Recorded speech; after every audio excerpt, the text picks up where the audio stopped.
Hi குட்டீஸ், இன்னைக்கு நம்ம பார்க்க போகிறது காட்டுக்குள்ளார பாம்பு கதையை பற்றி நம்ம பார்க்க போகிறோம். காட்டில் ஒரு பெரிய கோட்டை இருந்தது. அந்த கோட்டையில் ஒரு பெரிய ராஜநாகம் இருந்தது. அந்த காட்டுக்கு நான் தான் பெரிய தலைவன் அப்படின்னு சொல்லிக்கிட்டு அந்த பெரிய ராஜநாகம் இருந்தது. அந்த ராஜநாகத்துக்கிட்ட இருக்கிற வைரக்கல்லையும் ஆபரணத்தையும் கொள்ளடிக்கிறதுக்கு சில திருடர்கள் முயற்சி பண்ணினாங்க. அப்போ முயற்சி பண்ணுறாங்க. அப்போது அந்த ராஜநாகத்துக்கு அந்த கோட்டைக்கு தலைவன் ராஜநாகம் சொன்னிச்சு, இந்த கோட்டைக்குள்ளார யாரும் வரவும் கூடாது, நம்ம காட்டுக்குள்ளார வரத்துக்கு யாரையும் விடவும் கூடாது. அப்படி மீறி வந்தாங்கன்னா அவங்கள யாரையும் இந்த காட்டுக்குள்ளார நம்ம விடவே கூடாது. அவங்கள அங்கேயே குத்தி சாகடிச்சிருங்க. எல்லாத்தையும் அவங்கள விரட்டி கொண்டு போய் இந்த காட்டை விட்டு வெளியே விட்டுட்டு வந்துடுங்க அப்படின்னு அந்த ராஜநாகம் எல்லா நாகத்துக்கிட்டையும், நீங்கள் இந்த காட்டை பார்த்துக்கணும், எல்லாத்துக்கிட்டையும் இங்கே தான் இந்த காட்டையும் நம்ம அரண்மனையும் என்னையும் காப்பாற்றணும், எல்லாத்துக்கிட்டையும் நீ அப்படின்னு ராஜநாகம் சொன்னிச்சு. அப்போது சில ராஜநாகங்கள் கோட்டை மதில் சுவர் மேலே ஏறி நாலா பக்கமும் பார்த்துச்சு. நம்மளை தேடி மனிதர்கள் வராங்களா, நம்மளை தாக்க வராங்களா அப்படின்னு 4 பக்கம் மதில் சுவர்லேயும் பாம்புகள் அங்கங்கே கண்காணிச்சுக்கிட்டு இருந்தது. சில நாகங்கள் கோட்டையை விட்டு கீழேயும் கண்காணிச்சுக்கிட்டு இருந்தது. அப்பொழுது காட்டுவாசி ஒருவன் அந்த காட்டை நோக்கி வந்தான். அதை பார்த்து நாகம் மற்றொரு நாகத்திடம் சொன்னது, நம்மளை தாக்குறதுக்கு ஒரு காட்டுவாசி இங்கு வந்து கொண்டிருக்கிறான் அப்படின்னு சொன்னிச்சு. அப்போது மற்ற ராஜநாகங்கள் அவனை நோக்கி போச்சு, நீ எதுக்கு காட்டுக்கு வர, இது எங்களுடைய காடு, நீ எப்படி இங்கு காட்டுக்கு வரலாம் அப்படின்னு சொன்னிச்சு. ராஜநாகத்தை பற்றி ஒரு சில ரகசியங்கள் அந்த காட்டுவாசிக்கு தெரியும். இதுதான் ராஜநாகம், இந்த கோட்டைக்குள்ளார அந்த ராஜநாகம் இருக்குது, அதுக்கிட்ட பெரிய ஆபரணமும் வைரக்கல்லும் இருக்குது, அதை எப்படியாவது நம்ம கொள்ளை அடிச்சுட்டு போகணும் அப்படின்னு அந்த காட்டுவாசி மற்ற காட்டுவாசிக்கிட்டையும் சொன்னான். நம்மளால் இது முடியாது, நம்ம இருந்தாலும் வெளியிருந்து ஒரு சில மனிதர்களை கூட்டிக்கிட்டு இந்த காட்டுக்கு வாங்க, அப்போ தான் அது எல்லாரும் சேர்ந்து அந்த நாகத்தை அழித்து அந்த கோட்டையும் அதில் இருக்கிற வைரத்தையும் நம்ம கொள்ளையடிக்க முடியும் அப்படின்னு காட்டுவாசி மற்ற மனுஷர்களும் பேசிக்கிட்டாங்க. அந்த காட்டுவாசி நம்மளால் முடியாது, நம்ம வேறு சில மனிதர்களும் உதவி வேணும் அப்படின்னு சொல்லிட்டு வெளியிருந்து அதிகப்படியான மக்கள் இந்த காட்டை நோக்கி வந்தாங்க. அது இந்த கோட்டைக்கு வெளியே காடு இருந்துச்சு. அந்த காட்டுக்கு பாதுகாப்பாக பெரிய நீர்நிலைகள் இருந்துச்சு. அந்த நீர்நிலையை தாண்டி தான் இந்த காட்டுக்குள்ளாரே மனிதர்கள் வர முடியும்.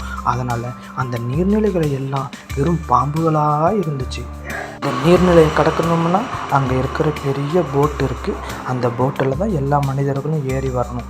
அவங்க அங்கேருந்து அந்த போட்டில் நீர்நிலையை கடந்து வரும்போது அதில் வெறும் பாம்புகளாக இருந்துச்சு. அப்போ தான் இந்த மனிதர்களுக்கே தெரிய வந்தது, அந்த கோட்டையில் மட்டும் பாம்பு இல்லை, அதை சுற்றிலும் காட்டுக்கு வெளியே நீர்நிலைகளையும் பாம்பு அதிகமாக இருக்குது. அப்போ தான் இந்த மனிதர்களுக்கு தெரிய வந்தது. அந்த நீர்நிலையை தாண்டி வரும்போது பாம்புக்கிட்ட எல்லா மனிதர்களும் மாட்டிக்கிட்டாங்க. அதில் அந்த நீர்நிலையை தாண்டி வரத்துக்குள்ளார இருக்கிற எல்லாருமே இறந்துட்டாங்க. ஒரு சில மனிதர்கள் மட்டுமே உயிர் பொழைச்சி அந்த காட்டுக்குள்ளார வந்தாங்க.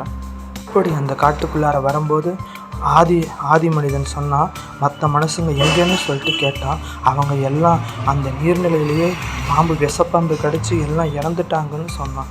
சரி வா, நம்ம போய் நீ ஒவ்வொரு திசைக்கு போ, எப்படியாவது இந்த பாம்பு எங்கெல்லாம் இருந்தாலும் அந்த பாம்பை அழிச்சிட்டு நம்ம அந்த கோட்டைக்குள்ளார போகணும் அப்படின்னு சொன்னான். அப்போ தான் காட்டுவாசி ஒருவன் அந்த பாம்பை பார்த்தான். மரம் வெட்டிக்கிட்டு இருக்கும்போது அந்த பாம்பு பார்த்து, நீ எப்படி கோட்டைக்குள்ளார வரலாம், எப்படி எங்கள் காட்டை நோக்கி வரலாம் அப்படின்னு கேட்கும்போது, இந்த காடு உங்களுக்கு மட்டும்தான் சொந்தமா, எங்களுக்கும் சொந்தம் இருக்குது, நாங்களும் வரலாம், அந்த மாணிக்கக்கல்லும் அந்த ஆபரணமும் எனக்கு வேணும், அதை எடுக்க தான் இந்த காட்டுக்குள்ளாரே வந்தேன் அப்படின்னு அந்த காட்டுவாசியும் மற்ற மனுஷங்களும் சொன்னாங்க. சொன்ன உடனே இந்த பாம்புக்கு ரொம்ப கோபம் வந்துச்சு. கோபம் வந்துட்டு உடனே அதுக்கும் அந்த பாம்புக்கும் அந்த காட்டுவாசிக்கும் சண்டை. அப்பொழுது அந்த பாம்பு அதிகப்படியான சண்டை வரும்போது அந்த கோபத்தில் பாம்பு அந்த காட்டுவாசியின் தலையை பிடிச்சி கடிச்சிட்டு அவன் அங்கேயே இறந்துட்டான். மற்றொரு திசையில் கொஞ்சம் மனிதர்கள்லாம் வந்தாங்க. அப்போ வரும்போது அந்த மரத்தை சுற்றி பெரிய பாம்பு இருந்துச்சு. அதை அப்போ தான் பார்த்துட்டு அவங்க எல்லாம் ரொம்ப பயந்துட்டாங்க. எப்படி இந்த காட்டுக்குள்ளார நம்ம வெளியே போகிறது அப்படின்னு சொல்லிட்டு பயந்துக்கிட்டே இருக்கும்போது, இந்த காட்டுக்குள்ளார நீங்கள் வந்ததே தப்பு, நீங்கள் எதுக்கு இங்கே வந்தீங்க அப்படின்னு அந்த பாம்பு ராஜநாகம் வேகமாக கத்தி பேசுனுச்சு. அவங்க உடனே பயந்து போயிட்டாங்க. துரத்தி அவங்களையும் கடிச்சிருச்சு. அப்போது அங்கே நடந்த மோதலில் காட்டுவாசிக்கு பாம்புக்கும் பெரிய சண்டை வந்துச்சு. அந்த மோதலில் பாம்பு கிட்ட சண்டை போட்டு அந்த மாணிக்க கல்லை எடுத்துக்கிட்டு காட்டை விட்டு வேகமாக வெளியே ஓடி வந்தான். ஓடி வரும்போது அந்த பாம்பு அவனை பின்தொடர்ந்து வந்து அந்த பாம்பு அவனை கடித்து அங்கேயே அவனை சாவடிச்சிட்டு போகும்போது மற்றொரு பக்கம் சில பெண்கள் வந்து சமைச்சிட்டு இருந்தாங்க. அங்கே வந்து என்ன சின்ன சின்ன நாகங்களை வந்து அவங்க சமைச்சு சாப்பிட்டுக்கிட்டு இருந்தாங்க. அவங்க சொன்னாங்க, இந்த பாம்போட இந்த பாம்பே இவ்வளோ டேஸ்ட்டாக இருக்கே, அதோட ஆபரணங்களும் அதோட கல்லும் எவ்வளவு விலை உயர்ந்ததாக இருக்கும் அப்படின்னு பேசிக்கிட்டு இருக்கும்போதே அருகில் சில ராஜநாகங்கள் வந்துட்டு நீங்களும் எங்கள் காட்டுக்கு வந்து எங்கள் இனத்தை அழிச்சிட்டு இருக்கீங்களா அப்படின்னு அவங்களையும் கடிச்சு கொன்றுச்சு. இப்போ சொல்ல வர்றது என்னன்னா, அந்த ராஜநாகம் காட்டுக்குள்ளார வந்தவங்க எல்லாத்தையும் அழிச்சிட்டு, நான் தான் இந்த காட்டுக்கு ராஜா, இந்த காட்டுக்குள்ளே என்னை தவிர வேறு யாரும் இருக்கவும் கூடாது, எங்கள் இன மக்கள் மட்டுமே இந்த காட்டுக்குள் இருக்க வேண்டும் அப்படின்னு எல்லா ராஜநாகத்தையும் ரொம்ப கோபப்பட்டு பேசிச்சு அந்த ராஜநாகம். இதிலிருந்து என்ன தெரியுதுன்னா, இந்த சின்ன கதையை கேட்டீங்க இல்லையா, இப்போ வாங்க உங்களுக்கு சில ராஜநாகங்கள் இருக்கு இல்லையா, அந்த ராஜநாகத்தை வீடியோ நான் இங்கே காமிக்கிறேன் பாருங்க. நல்லா இருக்கா? அந்த காட்டில் பார்த்த ராஜநாகம் இப்படி தான் இருக்கும். அது காட்டில் இருக்கும் ராஜநாகம்.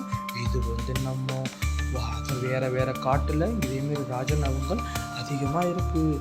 ரொம்ப விஷத்தன்மை உள்ளது, ரொம்ப நீளமாக இருக்கும். பார்த்தீங்களா எப்படி இருக்கு பார்த்தீங்களா? ஓகே குழந்தைகளா, இந்த கதை பிடிச்சிருக்கா? அடுத்து உங்களுக்கு சுவாரஸ்யமான இதேமாரி வேறு நல்ல கதையை நான் சொல்ல போகிறேன். ஸோ இதனால் நீங்கள் நம்ம சேனலை சப்ஸ்கிரைப் பண்ணிக்கோங்க. உங்களுக்கு நல்ல நல்ல கதை நான் சொல்லுறேன். சரியா?